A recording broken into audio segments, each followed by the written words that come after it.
যখন বিএনপি ক্ষমতায় ছিল, জয় যখন প্রথম বাংলাদেশে এলো, বিএনপির পক্ষ থেকে তাকে স্বাগত জানিয়েছিল জনাব তারেক রহমান সাহেব এবং পঞ্জন যারা আছেন জহিরুদ্দিন স্বপনের নেতৃত্বে একটি গ্রুপ হাওয়া ভবন থেকে সুধা সদনে গিয়েছিলেন তারেক রহমান সাহেবের শুভেচ্ছা পত্র নিয়ে। কিন্তু দুর্ভাগ্য সেদিন জয় তাদের সঙ্গে দেখা করেনি এবং গ্রহণ করেনি। এটা জয়ের একটা ভুল সিদ্ধান্ত ছিল। সদ্য সাবেক প্রধানমন্ত্রী এবং আওয়ামী লীগের সভানেত্রী শেখ হাসিনার পুত্র জনাব সজীব ওয়াজেদ জয় তিনি ঘোষণা দিয়েছেন তিনি রাজনীতিতে আসতে চান এবং আসবেন এবং খুব দ্রুতই আসবেন।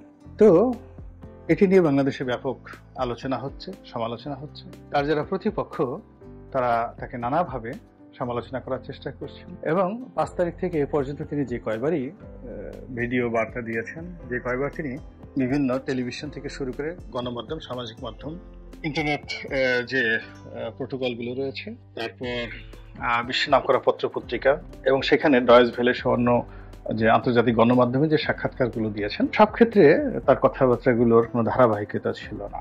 কিন্তু এখানে আমি খুব আশ্চর্য হয়েছি যে তিনি যে বক্তব্যগুলো দিয়েছেন গতকাল, তার চেয়ে আজকের বক্তব্যটি অনেক অনেক ভালো হয়েছে, বা পরবর্তী অর্থাৎ একটার চেয়ে পরবর্তী বক্তব্যগুলো গোছালো হয়েছে, স্থিতিশীল হয়েছে, স্টেডি হয়েছে এবং তিনি খুব দ্রুত অনেকগুলো সিদ্ধান্ত তিনি নিতে পেরেছেন। বিশেষ করে বিএনপির বিষয়ে, খালেদা জিয়ার বিষয়ে তিনি যে বক্তব্যগুলো দিয়েছেন এগুলো নিয়ে যথেষ্ট ইতিবাচক আলাপ আলোচনা হচ্ছে। আর তিনি আওয়ামী লীগের ভুল ভ্রান্তি, তার মায়ের কর্মকাণ্ড, তারপর প্রশাসনের অনেকগুলো বিষয় যেগুলো তিনি নিয়ন্ত্রণ করতে পারেনি, যেগুলো আমরা যখন মাননীয় প্রধানমন্ত্রী শেখ হাসিনা ক্ষমতায় ছিলেন আমরা কিন্তু বলেছি অনেকে যে শেখ হাসিনা আসলে দেশ চালাচ্ছেন না, আমলাতন্ত্র দেশ চালাচ্ছে এবং তাকে মূলত ব্যবহার করা হচ্ছে, তার নাম ব্যবহার করে যে যার মতো অপকর্ম করছে। তো সেই দিক থেকে পুলিশের গুলি চালানো থেকে শুরু করে আরো অনেক কিছুকে জনাব সজীব ওয়াজেদ জয় তিনি দায়ী করেছেন স্বার্থান্বেষী পুলিশ কর্মকর্তাদের ব্যক্তিগত অভিলাষ হিসেবে, ব্যক্তিগত ক্রোধ হিসেবে। যেমন হারুন, বিপ্লব এরা যে সকল কর্মকাণ্ড করেছে, কথাবার্তা বলেছে, বডি ল্যাঙ্গুয়েজ দেখিয়েছে। মেহেদি নামক একজন পুলিশ কর্তা ছিলেন, সে বিএনপি অফিসে গিয়ে বিভিন্ন সময় যে তাণ্ডব চালিয়েছে, এই বিষয়গুলোর সঙ্গে আমার কাছে কখনো মনে হয়নি যে শেখ হাসিনা তাদেরকে বলেছেন তোমরা এমন করো, কিন্তু এই কাজগুলো তারা করেছেন তাদের ব্যক্তিগত ক্রোধ থেকে বা নিজেকে হিরো প্রমাণ করার জন্য এবং বিএনপিকে ভয় দেখানোর জন্য। তো অ্যাজ এ হোল সব মিলিয়ে আজকের যে পরিণতিটা দাঁড়িয়েছে, এই পরিণতিতে তিনি যে তার ভুলগুলো বা তার দলের ভুলগুলো, তার মায়ের ভুলগুলো তিনি বুঝতে পেরেছেন, স্বীকার করছেন, এটি নিঃসন্দেহে একটি ইতিবাচক ঘটনা। দ্বিতীয়ত তিনি রাজনীতিতে আসতে চাচ্ছেন, এটা আমার কাছে খুব আশ্চর্য ব্যাপার মনে হয়। কারণ হলো তিনি রাজনীতিতে আসবেন এটা প্রধানমন্ত্রী কিন্তু 2009 সনে চেয়েছিলেন এবং প্রধানমন্ত্রী যে কয়জনকে দায়িত্ব দিয়েছিলেন তার মধ্যে আমি ছিলাম প্রধানতম। অর্থাৎ আমার নেতৃত্বে আমি প্রায় 25 জনের মতো সংসদ সদস্য বৈঠক পেয়েছি। জয়কে আমরা কি করে রাজনীতিতে আমাদের অন্তর্ভুক্ত করে তার সঙ্গে কাজ করে তাকে কি করে বাংলাদেশের যে চলমান রাজনীতি, সেই চলমান রাজনীতিতে তার যে নেতৃত্ব, সেই নেতৃত্ব প্রতিষ্ঠিত করা যায়। এটা আমরা 2009 সনে আমরা চেষ্টা করেছি, একাধিকবার বসেছি এবং শেষে আমরা এই জিনিসটি করার জন্য তাপসও ছিল সেখানে, ব্যারিস্টার তাপস। তো তাপস তখনও পর্যন্ত আজকে যে তাপসের দুর্নাম বদনাম এটা 2009 সনে তাপসের ছিল না। হি ওয়াজ অ্যাবসলিউটলি এ জেন্টলম্যান, আমাদেরকে বড় ভাইয়ের মতোই শ্রদ্ধা করতেন, লিডার ডাকতেন। তো আমরা বললাম যে তাপস যেহেতু তোমার শরীরে শেখ বংশের রক্ত আছে, তো কিছু কিছু বিষয় তোমাকে সামনে এগোতে হবে। কিন্তু তাপসও কিন্তু ওই সময়টিতে আর এগোতে চায়। তিনি সংসদ সদস্য হয়েছেন, তার কোনো অ্যাম্বিশন ছিল না। তিনি পরবর্তীতে এই বিভিন্ন গ্রুপের আইন উপদেষ্টা হিসেবে কাজ করে তারপর ভালো ফি পেয়ে আয় করছেন, উপার্জন করছেন। এতেই 2009 সন পর্যন্ত তিনি হ্যাপি ছিলেন। তো 2009 সন পর্যন্ত তাপসকে আসলে ওর বাইরে আমরা নিতে পারি। আর পরশ তো প্রশ্ন আসে না, পরশ একেবারে অ্যাবসলিউটলি টিচার, একজন ভাবুক, একজন কবি মানুষ। এদেরকে পরবর্তীতে বিভিন্ন পরিবেশ পরিস্থিতির প্রেক্ষাপটে এরা রাজনীতির সামনে এসেছে, কিন্তু এদের মধ্যে কোনো রাজনৈতিক অভিলাষ 2009-10 সন পর্যন্ত ছিল না। এরপরে 2010 সনের দিকে আমরা গণভবনে একটা বৈঠকে আমরা বসি জয়ের সঙ্গে এবং আমার যতটুকু মনে পড়ে সেই বৈঠকে নসরুল হামিদ বিপু ছিল, তারপরে শাহরিয়ার আলম ছিল, জুনায়েদ আহমেদ পলক ছিল, ইকবালুর রহিম ছিল, আমি ছিলাম। এই কজনের নাম আমার আপাতত মনে পড়ছে। আমরা অনেকক্ষণ জয়ের সঙ্গে বৈঠক করেছি, জয়কে বোঝানোর চেষ্টা করেছি। তারপরে রাজনীতিতে তার আসা উচিত এবং আমাদের সাথে সহযোগী করে কিভাবে কি করা যায় এই জিনিসগুলো আমরা চেষ্টা করেছি। কিন্তু জয়ের মধ্যে কোনো পলিটিক্যাল অ্যাম্বিশন ছিল না। তিনি কোনো অবস্থাতেই রাজনীতি করতে চাননি এবং তার কোনো আগ্রহই ছিল না, একেবারে আগ্রহী ছিল না, ন্যূনতম আগ্রহ ছিল না। না থাকার কারণে কি হলো, আমি আর পরবর্তীতে কোনো উদ্যোগ গ্রহণ করিনি বা পরবর্তীতে তার ব্যাপারে কোনো আগ্রহ আর দেখাইনি। এরপর এর কিছুদিন পর দেখা গেল যে প্রধানমন্ত্রী চাইলেন আওয়ামী লীগের যে গবেষণা সেল সিআরআই, এটাকে তিনি আবার এটিকে পুনরুজ্জীবিত করতে চাইলেন। তো সেখানেও তারানা হালিম, বিপু, আমি, তারপরে প্রয়াত শাকিল, মাহবুল আলম শাকিল, আমরা সবাই সুদাসদনে বসলাম এটাকে আরো কি করে সুন্দর করা যায় এবং সেটার কাজটা শুরু করে দিলাম আমরা সিআরআইতে।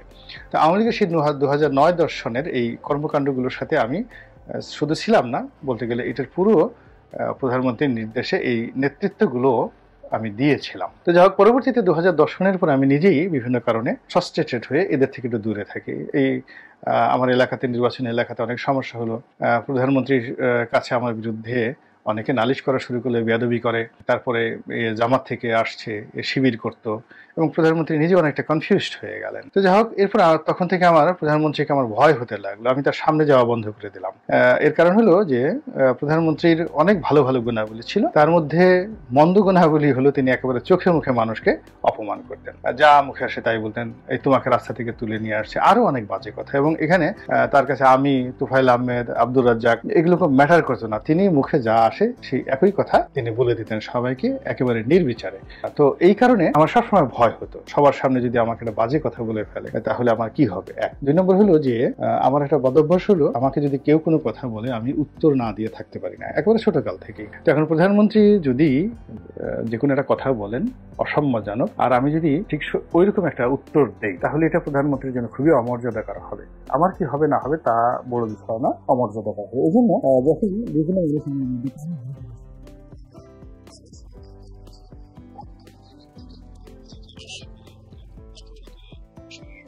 এই সুযোগটা আমার যারা রাজনৈতিক প্রতিপক্ষ ছিল এত সুন্দরভাবে নিলেন, তারা দেখা গেল প্রধানমন্ত্রীর সিদ্ধান্তে আমাকে জেলে যেতে হলো সেই সালমান এফ রহমানের চক্রান্তের কারণে। তো যাই হোক, সেই সময়টিতে আমি দেখেছি যে জয় রাজনীতি করার তার ইচ্ছা ছিল না এবং তিনি মেধাবী, যথেষ্ট মেধাবী, একেবারে বাই বর্ণ ভদ্রলোক, ভালো মতো বাংলা বলতে পারেন না, একেবারে ভদ্রলোক, কোনো সন্দেহ নেই। তার অন্যান্য বদনাম যেগুলো এখন আপনারা শুনছেন, পলকের সাথে তার সম্পর্ক, শাহরিয়ার সাথে তার সম্পর্ক, বিপুর সাথে তার সম্পর্ক, দুর্নীতি, ঠুনীতি, যা কিছু, এগুলো সব কিন্তু আমি একেবারে সাক্ষ্য দিয়ে বলছি 2012 সনের পরের ঘটনা। 2012 সন পর্যন্ত এই জিনিসগুলো জয়ের ধারের কাছে কেউ যেতে পারে, ধারের কাছে যেতে পারেনি। এবং 2012 সন পর্যন্ত আমি শেখ রেহানাকে দেখেছি, তার সঙ্গে কোনো রাজনৈতিক নেতার কখনো কথা হয়নি। একবার সেই সৈয়দ আবুল হোসেন মানে বলেছিল যে শেখ রেহানার হাজব্যান্ড তার বন্ধু, এরকম একটা কথা। আমি এই কথাটি শেখ রেহানাকে জানাই। ডক্টর শফিক তার বন্ধু এই পরিচয় দিয়ে সৈয়দ আবুল হোসেন ভাবসাব দেখাচ্ছেন। তো তিনি আমাকে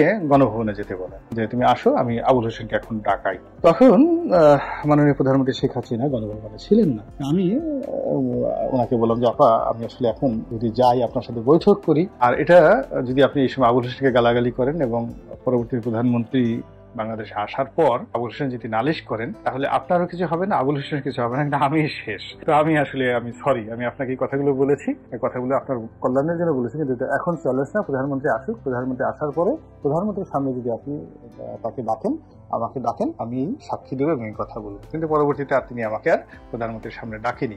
ইট ইজ এ রিয়েলিটি, মানে আওয়ামী লীগের অভ্যন্তরীণ রাজনীতির অনেকগুলো বিষয়। তো যাই হোক, এখন সেই জয়ের সঙ্গে কি করে আরাফাত যুক্ত হলো, কি করে খোকন নামে একটা ছেলে সেখানে প্রেস সচিব হিসেবে জয়ের বন্ধু পরিচয় দিয়ে এই এত কিছু করলো, কি করে এই নগদের সঙ্গে জয়ের নাম আসলো, এই জিনিসগুলো আমার কাছে আশ্চর্য। মানে আমি জয়কে 2009 থেকে 2012 সন পর্যন্ত কখনো এরকম দেখিনি। আর জয়ের যদি সত্যিকার অর্থে কোনো বন্ধু থাকে, আমেরিকাতে বন্ধু থাকে যে রাজনীতিতে তার সঙ্গে একসঙ্গে চলেছে ফিরেছে, সেটা হলো হাজী মকবুল সাহেবের ছেলে যে টিটো, এবার যে বাণিজ্য প্রতিমন্ত্রী হলো। জয়ের সত্যিকার অর্থে আমেরিকা থেকে বাংলাদেশে এসে আওয়ামী লীগ রাজনীতির মধ্যে যদি বন্ধুত্ব কারোর সঙ্গে থাকে সেটা পত্রিকা টিটুর সঙ্গে তার ছিল, এবং টিটু ঢাকা কলেজে আমার বন্ধু। তো সেই সুবাদে আমি এই ঘটনাগুলো জানি। এর বাইরে যারা জয়ের বন্ধু, মানে পলকের সঙ্গে ওই যে যেদিন আমরা গণভবনে জয়ের সঙ্গে বৈঠক হলো, ওই দিনই পলকের সঙ্গে জয়ের পরিচয় হয়েছে। এর আগ পর্যন্ত জয়ের সঙ্গে তার কোনো নামগন্ধ ছিল না। কিংবা ধরেন আমি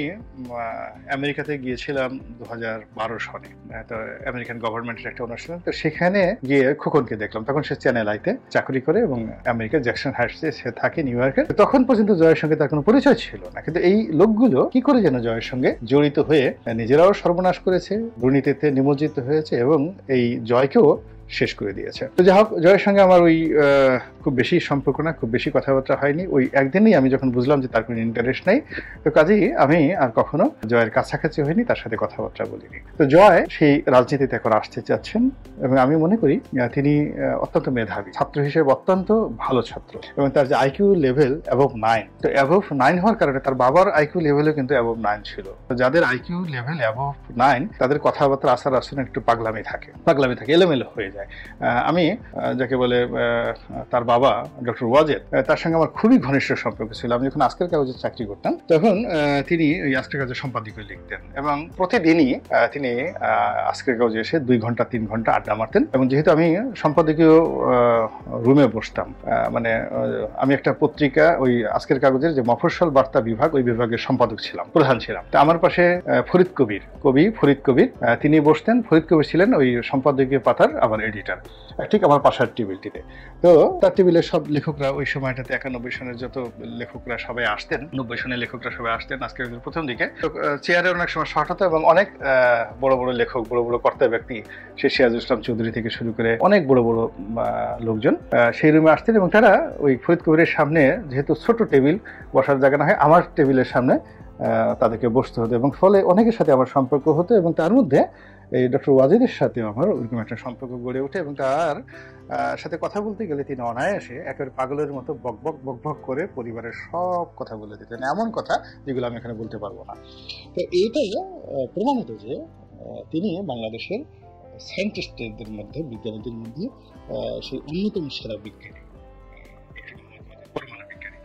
এবং তার মেধা, তার সঙ্গে যারা পড়াশোনা করেছেন, ছাত্র ছিলেন, তার জিদ, তার মেধা, তার রাগ, তার ক্রোধ, এই যে এক্সট্রাঅর্ডিনারি ম্যান ডক্টর ওয়াজেদ। তার ছেলে কিন্তু এই সজীব ওয়াজেদ জয়। তো তিনি হার্ভার্ডে পড়াশোনা করেছেন, লেখাপড়া জানা, অতি উচ্চ মার্গের লেখাপড়া জানা। তো এটা হলো তার ইন্টারনাল, তার যে স্ট্রাকচার, হার্ডওয়্যার, যন্ত্রপাতি ভালো, স্ট্রাকচার ভালো, কিন্তু আচার আচরণ, অ্যাটিটিউড যেহেতু অতিরিক্ত মেধাবী, এই কারণে এগুলো বাংলাদেশের কৃষ্টি কালচারের সঙ্গে বা অনেকের সাথে এগুলো মিলে না। এই জন্য কেউ তাকে ঠাট্টা করে, কেউ তাকে নিয়ে ট্রল করে, তার বাংলা ভাষা নিয়ে তার ট্রল করে, তাকে 1000 বলার চেষ্টা করে, এই বিভিন্ন কথাবার্তা বলে। যাই হোক, এনিওয়ে তিনি এখন এই সময়টাতে রাজনীতিতে আসতে চাচ্ছেন। এটি অন্য যাই বলুক না কেন, আমি এটিকে স্বাগত জানাই। এটি আওয়ামী লীগের মতো একটা দলের নেতৃত্বে যদি তিনি আসেন, ওবায়দুল কাদেরের চেয়ে যদি তিনি সভাপতি হন, এটি অনেক ভালো হবে, 1000 গুণ কোটি গুণ ভালো হবে। 35% লোক আওয়ামী লীগ করে, সেটা চারটিখানি কথা না। সেই দলের নেতৃত্বে যদি একজন হার্ভার্ড গ্রাজুয়েট আসে, তাহলে এটি দেশের জন্য কল্যাণকর। 2 নম্বর হলো, যখন বিএনপি ক্ষমতায় ছিল 2001 সন থেকে, তখন জয় যখন প্রথম বাংলাদেশে এলো, তখন বিএনপির পক্ষ থেকে তাকে স্বাগত জানিয়েছিল জনাব তারেক রহমান সাহেব, এবং তার আপনজন যারা আছেন, জহিরুদ্দিন স্বপনের নেতৃত্বে একটি গ্রুপ হাওয়া ভবন থেকে সুধা সদনে গিয়েছিলেন তারেক রহমান সাহেবের শুভেচ্ছা পত্র নিয়ে। কিন্তু দুর্ভাগ্য, সেদিন জয় তাদের সঙ্গে দেখা করেনি এবং গ্রহণ করেনি। এটা জয়ের একটা ভুল সিদ্ধান্ত ছিল। তো একইভাবে এখন জয় তারেক রহমানের বন্ধুত্ব চাচ্ছেন, তারেক রহমানের স্বীকৃতি চাচ্ছেন, বিএনপির সহযোগিতা চাচ্ছেন, এবং তিনি রাজনীতি করার জন্য বিএনপির সঙ্গে সমঝোতা করতে চাচ্ছেন, এবং তাদের যে ভুল এবং ভ্রান্তিগুলো রয়েছে সেই জায়গাগুলোতে তারা বসতে চাচ্ছেন। অর্থাৎ জয় বঙ্গবন্ধুর স্বীকৃতি চাচ্ছেন বিএনপির কাছ থেকে, আর বিএনপির যেটা কাঙ্ক্ষিত বা ইস্পিত যে লক্ষ্য, জিয়াউর রহমানের স্বীকৃতি আওয়ামী লীগের নিকট থেকে আদায় করা, সেটিও সম্ভবত জয় এখন তার দলের মাধ্যমে দিতে চাচ্ছেন। তো এই বিষয়টি এখন জনাব তারেক রহমান তার সুসময় তিনি এটা গ্রহণ কিভাবে করবেন, এটি তার ব্যাপার।